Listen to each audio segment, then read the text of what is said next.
Make motor, tim gabungan TNI, Polri, sama Pol PP Kota Palembang melakukan patroli jalan di wilayah Palembang pada minggu lalu.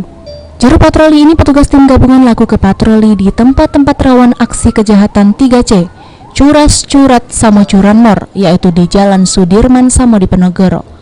Kompol Dodi Indra Eka Putra selaku Kabak OPS Polresta Palembang jelas kalau kegiatan patroli ini dilakukan secara rutin tiap minggu lalu guna mengantisipasi kejahatan jalan di wilayah Palembang. Hasil kegiatan ini petugas belum berhasil aman ke para pelaku kejahatan.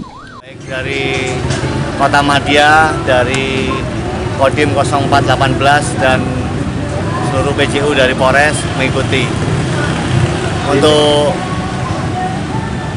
tujuannya membuat rasa aman masyarakat, khususnya yang melaksanakan aktivitas jalan-jalan di seputaran Kota Palembang.